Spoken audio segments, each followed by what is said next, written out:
The Dark Angels for here, and let's delve into the full rules for a new and exciting unit for them. Let's see what the Inner Circle companions can do in game.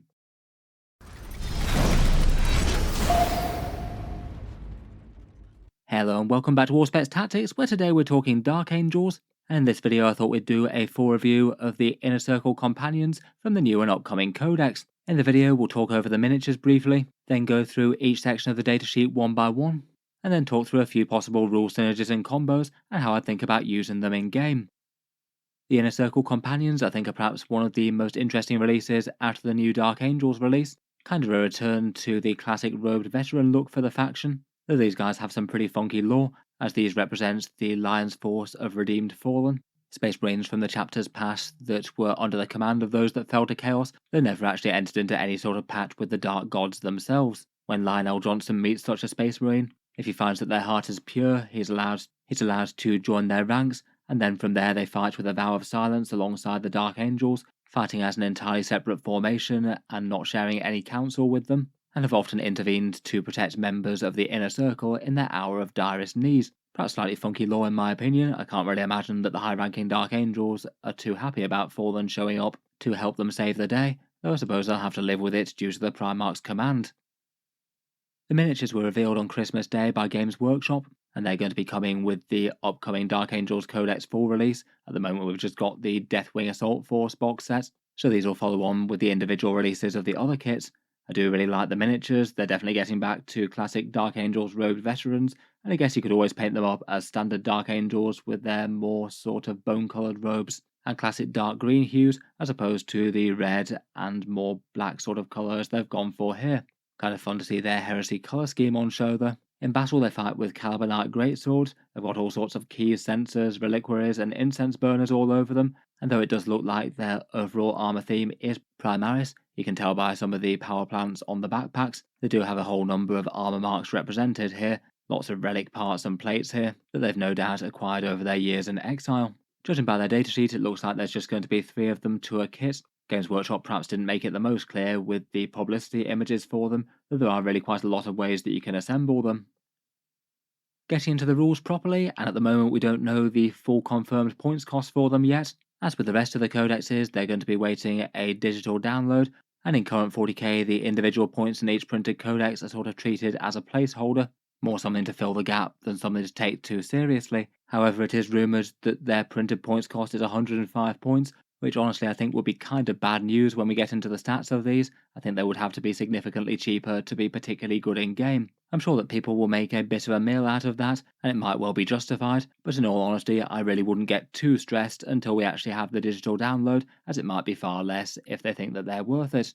In any case, in game they're fielded as either a 3-man or 6-man squad, so kind of some analogy to Blade Guard veterans there, who it looks like they may be rivaling. Characters can attach to them as if they were a Stern Guard veteran squad, which I think is good news for them given that the Stern Guard are some of the most flexible units that you can attach to. Pretty much most of the generic Tacticus armor models can attach to them. And other than keywords as you'd expect with the Dark Angels and Imperium and infantry keywords that you'd expect, they also have Deathwing and Tacticus. Tacticus relevant for certain transports, and Deathwing meaning that they should be able to get a few more benefits from the Inner Circle task force. It looks like Dark Angels veterans in general will be picking up Deathwing, including all the more generic versions now. Statline wise, they're not too dissimilar from Blade Guard veterans. They move 6 inches, have toughness 4, a 3+ save with 3 wounds apiece, leadership 6, and an objective control of 2. It seems that the standard has no special rules and doesn't grant extra objective control in and of itself. I kind of wonder if that's just sort of rolled in just by default into their profile, and have just chosen to make them objective control 2 to represent that one of them has a standard, rather than listing it as an extra bit of war gear rules on the side of the datasheet. If they were being analogous to Blade Guard, I would have guessed they would have just had OC1, so maybe that's the reasoning there. As expected, they don't have an invulnerable save or anything, they don't have storm shields and things. Weapons wise, I feel like this is the bit that's going to create the most consternation for Dark Angels players. They definitely do have some big positives with the rules, but I must admit I do find it very weird that these Calibanite greatswords are all AP1. They do have a good amount of flexibility for beating up different types of infantry. Their strike mode on the greatswords gives you 4 attacks at weapon skill 3+, strength 6, AP1 and damage 2, and that one has lethal hits for a bit of punching up against tougher stuff. And then they have their sweep mode, which will be better against hordes. 4 attacks at strength 6, AP 1 and damage 1, and that one picks up sustained hits too, so that one will be significantly better against 1 wound infantry. Damage wise, it isn't really the worst profile in the world, and they do have some advantages over the blade guard they're probably competing with. Getting lethal hits or sustained hits just rolled in at base is really quite a big advantage depending on what target you happen to be fighting. Though I feel like they probably should have given the strike profile AP2, as it just seems to make more sense for power swords and particularly massive ones at this. Maybe in their years in exile they didn't have time to take their swords to the sword sharpener. Otherwise for weapons, they're just equipped with heavy bolt pistols and nothing else. Still not bad as a bit of a flurry of small arms fire, 1 shot each at strength 4, AP 1 and damage 1. Then finally these guys get supported by not 1 but 2 special rules. The first one is they get -1 to hit if they're led by a character model within the unit. I guess that'll make them as particularly quite good bodyguards, and this whole profile feels like they could work quite well with Grandmaster Azrael maybe, giving them a 4+ invulnerable save, extra sustained hits, and triggering that boost as well. The other special rule is a damage boost against enemies with the character keyword. If they happen to be in combat with something with the character keyword, then they get +1 to their hit roll, so they'll be hitting on a 2, not a 3. Not a bad boost, but also not excessive either. The +1 to hit won't help out with either their lethal or sustained hits, so in reality it's going to be less than the usual theoretical 25% damage increase that would normally mean. Putting that together with their numbers in combat, this is the rough sort of damage outputs that you might expect out of a unit of 3 of them. Assuming none of these targets have the character keywords, they do a pretty good job of blending hordes anyway. For killing termagants or guardsmen, they kill around 8 of them with those big sustained hits. Against enemy intercessors, so standardish space marines, they do fairly well as well, 3 of those dead. It gets less overwhelming against terminators, where they'll be saving on a 3+, you kill around about 1 of those with the strike profile. And then kind of lacking against the vehicles with both high toughness and good saves. You do around 4 wounds to a rhino with 3 of them, or 2 wounds to a land raider, so they're certainly not going to be taking down most battle tanks. Overall, I'd rate them as fairly solid against standard space marines and units that are easier to kill than that. And the unit's main weaknesses is they're kind of slow with no invulnerable save, and AP1 is just a massive downside in making them general purpose combatants. They certainly don't feel like they're going to be punching on quite the same sort of level as, say, Black Templar Sword Brethren. If they are indeed 105 points, that does seem excessive to me. Hopefully they'll be considerably less than that when the digital points cost comes round. I feel like they need to be actually cheaper than Blade Guard at the 30 points per model that they are at the moment. Gaining AP2 and the 4+ invulnerable save is just a massive advantage over these guys. They do have some fun supporting rules with their sustained and lethal hits, and their bonuses both for and against characters. But even so, I'd hope for a points cost maybe more around about the sort of 80 point per 3 mark, and maybe even a little bit less than that. Otherwise though, they certainly can get plenty of support from Codex Dark Angels and Space Marines. At the moment does seem like it could be a meaningful enough damage boost if they happen to be fighting with lethal hits against a very tough character, or using the sustained hits profile against a big squad of 1 wound infantry with a character inside it. Then you could potentially reroll everything that isn't a 6, as most things are going to hit on a 2+ anyway. Armour of Contempt could definitely be relevant given that they've got 3+ save and no invulnerable. And for transports, they could maybe go inside either an Impulsor or a Land Raider to deliver them to melee. For the Impulsor, they would run into the same sort of issues as Blade Guard get though, as if you want a maxed out 6 squad with a character attached, they're not quite going to fit, and it's going to be very awkward for them. Otherwise, for characters, I guess they get a little bit more value out of them, given that they have their -1 to hit built in. From Codex Dark Angels, Ezekiel could give them +1 attack to 5 attacks there. And as mentioned, I think that Azrael might well be the single best fit for them, given the 4+ invulnerable save turns them from fairly fragile to fairly tanky. And on the strike profile, it means that each 6 could be both a sustained hit and a lethal hit, which seems rather nice. And Azrael himself can help out with a bit more quality melee in the squad, while he also farms command points. Otherwise, for the generic characters, the perhaps more stock pick of a Primaris Lieutenant isn't quite as good for them, as they already have the option for lethal hits.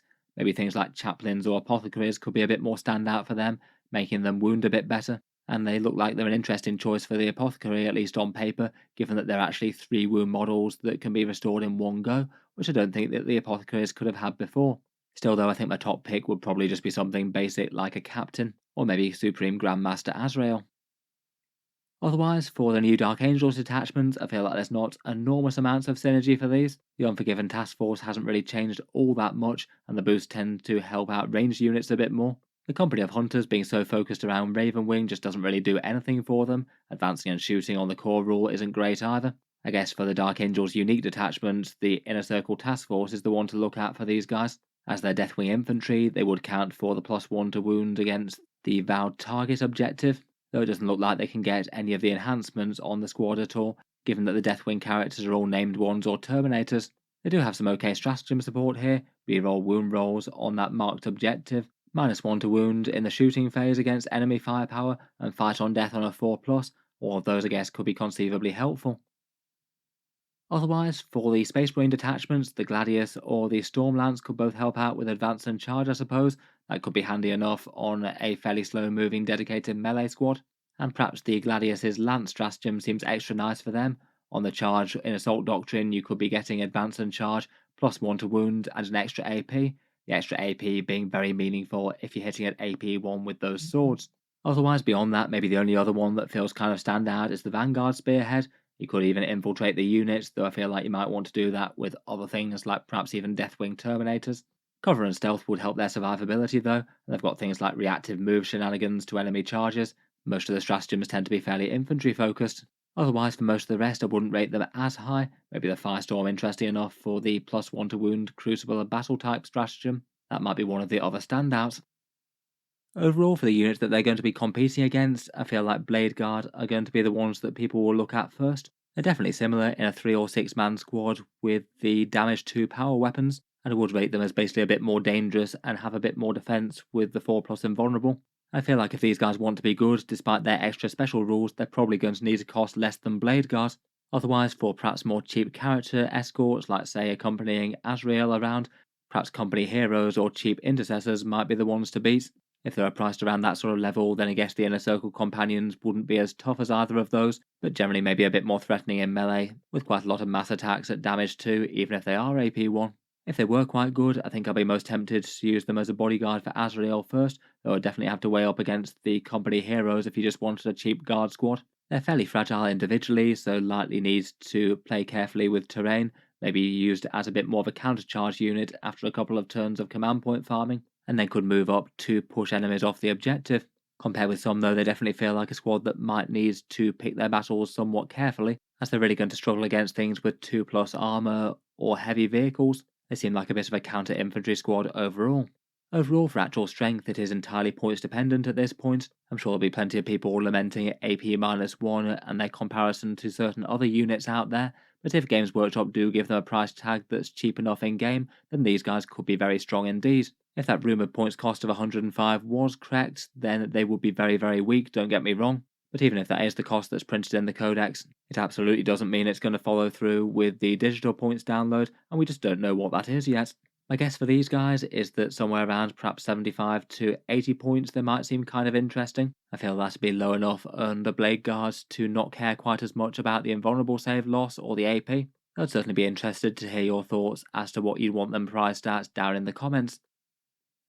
In any case, let me know what you think of the unit. Feel free to subscribe to Auspex Tactics, where I'll certainly be covering more of the Dark Angels Codex very shortly. There's definitely a bunch more videos on the way, so feel free to subscribe or check back later.